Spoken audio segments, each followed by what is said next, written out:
What is global dimming? Global dimming is the popular term used to describe the reduction in global radiation. The amount of sunlight which reaches the Earth's surface is a critical control on physical and chemical processes. The observations which have been recorded show that global dimming may have a profound effect on our environment. The effect was first spotted in the early 1990s when scientist Jerry Stanhill compared Israeli sunlight records from the 1950s with up-to-date ones. He then focused his research around the world, where he found the overall decline to be 1 to 2% per decade, from the 1950s to the 1990s. Although when he first published his findings, he was met with skepticism, Australian scientists have used a different technique to prove his theory correct. Solar radiation is measured by parameters. In very simple terms, they work by measuring the solar radiation falling on a horizontal surface in watts. It does this by using a thermopile sensor, which will produce a proportional response. As the more sunlight it gets, the greater the current it will produce. As scientists continued their research, they found a trend reversal from the 1980s to 2000 in some areas. This is where the term brightening comes from, to emphasize the reduction in global radiation, but it is not yet fully compensated for the dimming which is still taking place in some countries, with scientists still wondering about the main trigger behind these phases. At the moment, there are no global trends. Europe and the United States are mainly experiencing brightening, whereas China is in a dimming phase. There is a possibility we are in a transition. As global dimming could affect us all, it will take a worldwide action to protect our planet.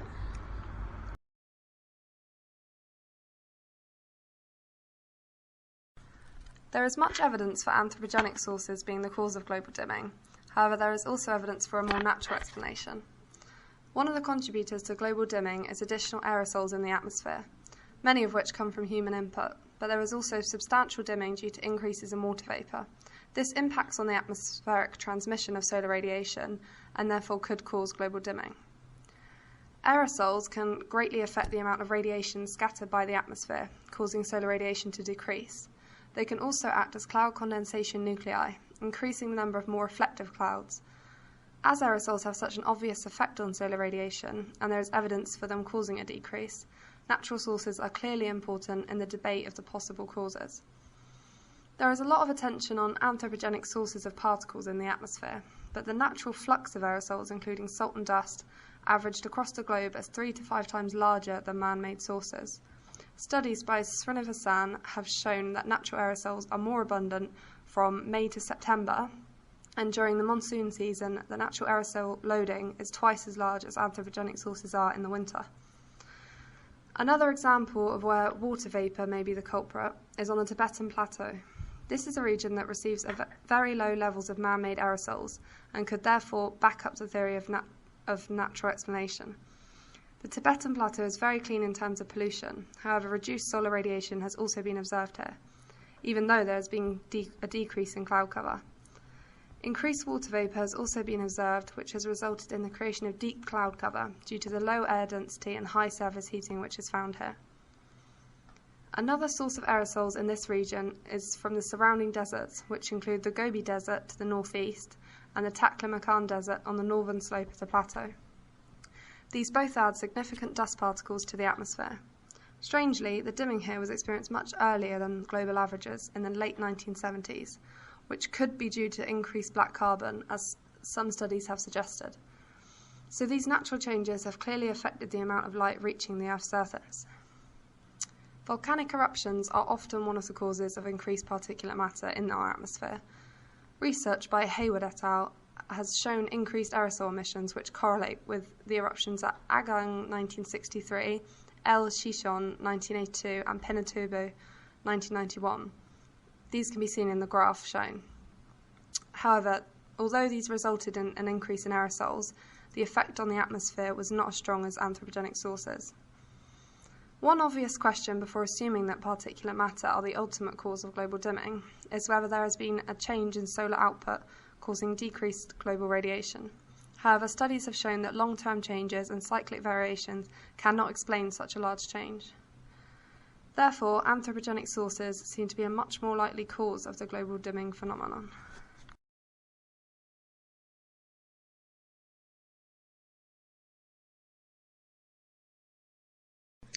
Anthropogenic aspects of global dimming. Examples of anthropogenic influences on global dimming include suppression of global warming with aircraft contrails producing clouds that block out solar radiation. In Asia, there is a phenomenon known as the Asian brown cloud affecting rainfall patterns in agriculture.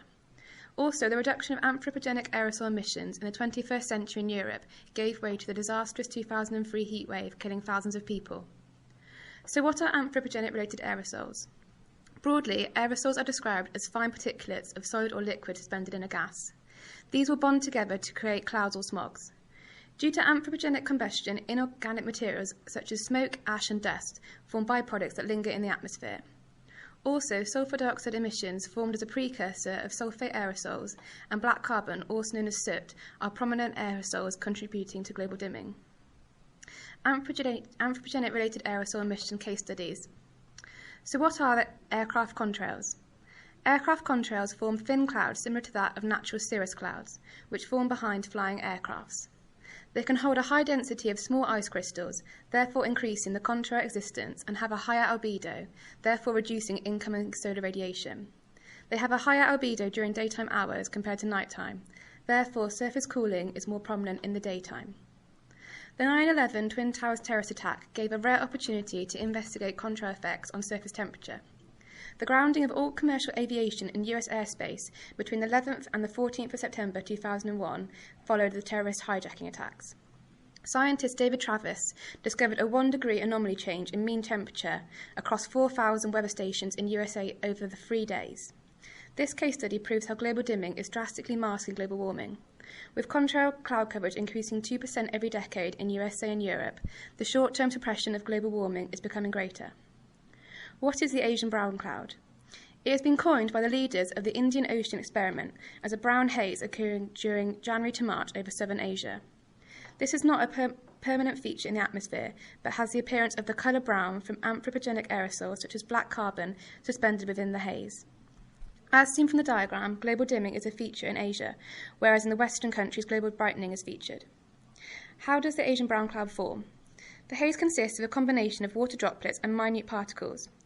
Investigations from Indox have discovered that 75% of minute particles are from anthropogenic origin. But this is not just a phenomenon in Asia. Most large cities or populated regions will experience a brown haze too. The implications from the Asian brown cloud since the 1950s show a 25% decrease in visibility in major Asian big cities. Agriculture has been affected as evaporation occurs at a lower rate, and the latter summer rainfall is consequently reduced. During the 21st century in Europe, various measures were undertaken to mitigate global dimming by reducing aerosol emissions. The European weather in 2003 was dominated by anomalous anticyclonic conditions throughout June to September. The mixture of stagnant hot air, reduced cloud cover, and drying of the land due to 50% of radiative forcing being available at the Earth's surface. This resulted in a large-scale forest fire in Europe, killing thousands of people. Global dimming can be considered as a contributing factor to the 2003 heatwave, as there was a 60% reduction of sulfuric aerosol emissions between 1990 to 2004 in Europe. The sulfuric aerosols created global cooling and regulated greenhouse gases, but there was little reduction in global warming greenhouse gases. Therefore, a runaway heatwave was spurred on with the loss of sulfuric aerosols' cooling properties.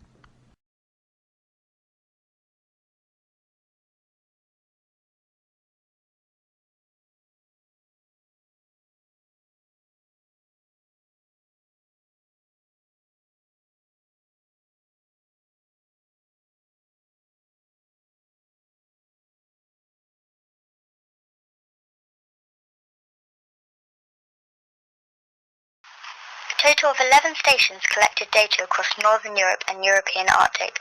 Results gathered information about aerosol concentrations and atmospheric circulation patterns, and were then used to interpret temporal variations within Northern Europe.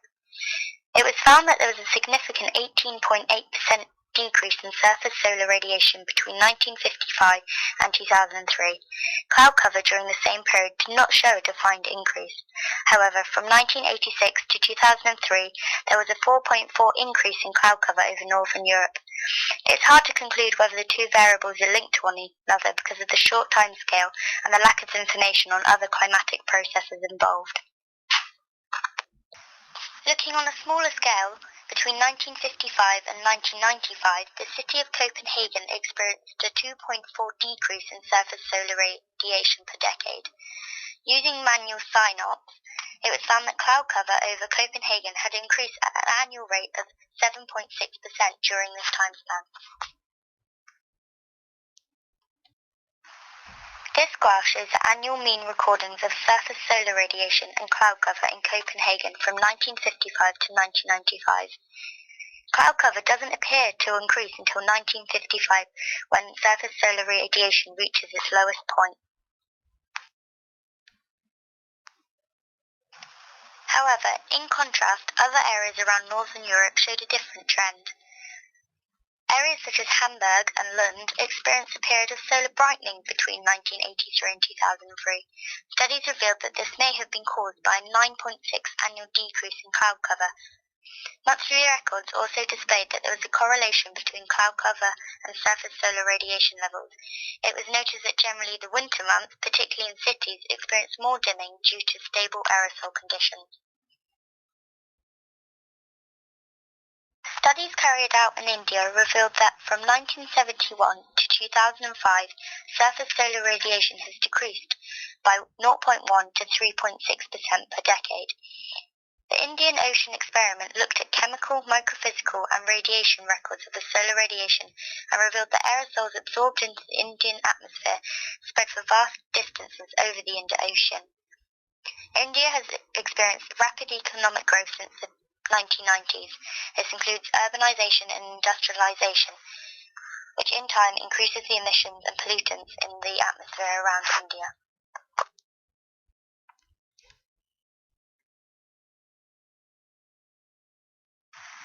Studies by Liepert looked at the decline of surface solar radiation worldwide compared to America during 1961 to 1990.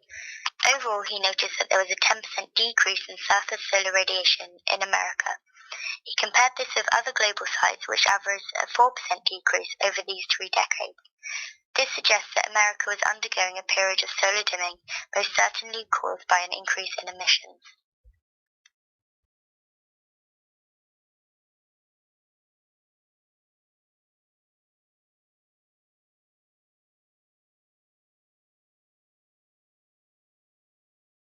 The Met Office observation site in Lerwick has experienced no significant dimming, which can be seen in the maps showing the sunlight received at the Earth's surface between 1950 and 2000. Although there has been no long-term dimming observed in the UK over this time period, when easterly winds blow in from across the industrial regions of Europe, it brings with it smog, which can cause a temporary dimming during these times. Scientists and governments have been debating of ways to decrease global dimming. It is universally understood that the anthropogenic effects on the climate have increased solar irradiance. Mitigation must be implemented in order to prevent it. Global dimming has increased exponentially since the Industrial Revolution, as seen on the solar irradiance graph, and some scientists believe that it is hiding the true effects of global warming.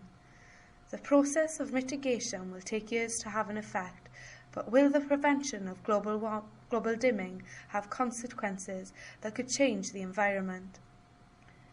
Economic development has increased the amount of fossil fuels that are being burnt for energy. This increased the CO2 content and lowered the amount of solar irradiance that is reaching the surface. In order to mitigate global dimming, we must decrease the concentration of particles and man-made gases that are released into the atmosphere and increase the use of renewable energy. The Clean Air Act proposed new laws to stop the deterioration of air quality. This included improving the standards of motor vehicles, study of stratospherics, and higher aircraft emission standards.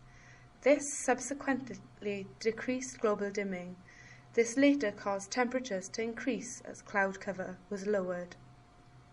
The EPA studies show that air pollutants decreased by 50%, and the newly manufactured cars now release 90% less emissions. Production of ozone-depleting chemicals has now also been diminished, and with a decrease of 70% of toxic air produced by large industrial sources.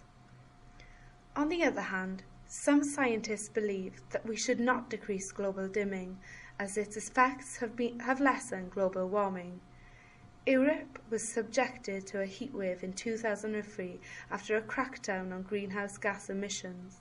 Scientists believe we should have addition of microscopic air particles to the atmosphere, such as SO2 and black carbon, in order to create cloud cover and increase solar irradiance. But the question is, will this practice cause further effects to the environment in the near future?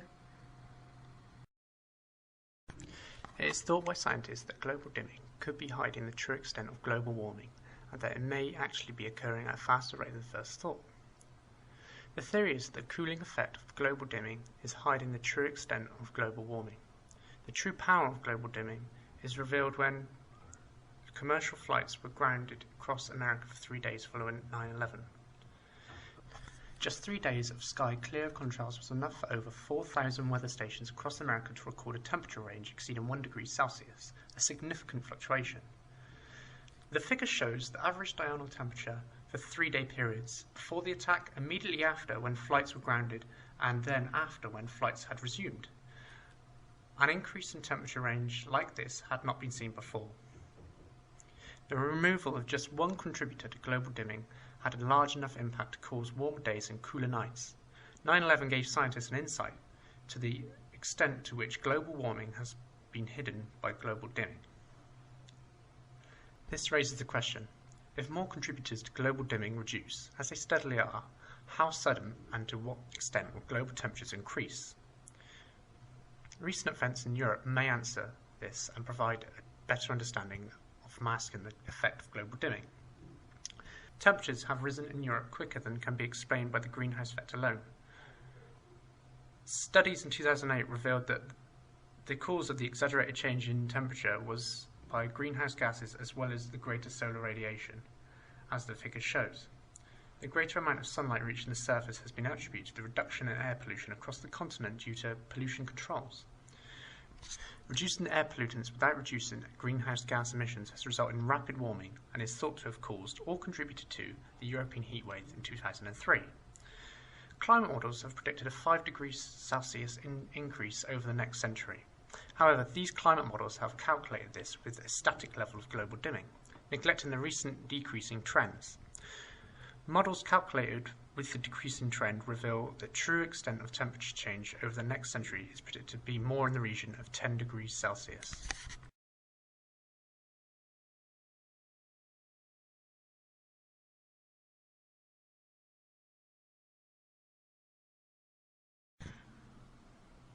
The global dimming phenomenon, as discussed, is not the entire world experiencing lowered surface solar radiation, as it varies greatly regionally. Global dimming is very closely linked to air pollution, and areas where emissions are still high are inevitably where the global dimming trends continue, such as in China and India. The figures shown clearly illustrate the relationship between the amount of aerosols in the atmosphere and the sunlight received at the Earth's surface. In the past couple of decades, measures such as the Clean Air Act have been enforced to try and mitigate the levels of aerosols in the atmosphere, which are thought to be the main cause of global dimming. As the maps show, areas which have reduced aerosol emissions have seen an increase in surface solar radiation and experienced global brightening, with the most obvious difference being observed over Europe and the east coast of America. When considering global dimming, people have questioned why the Earth hasn't cooled due to the decrease in solar radiation received at the Earth's surface. The answer to this is global warming and the greenhouse effect. The global dimming phenomenon appears to have masked the extent of global warming, as shown in the days following 9/11 and in the 2003 European heatwave. With the successful implementation of measures to reduce aerosol emissions, it is apparent that more needs to be done globally to tackle greenhouse gas emissions in order to reduce the rate of global warming in the absence of global dimming.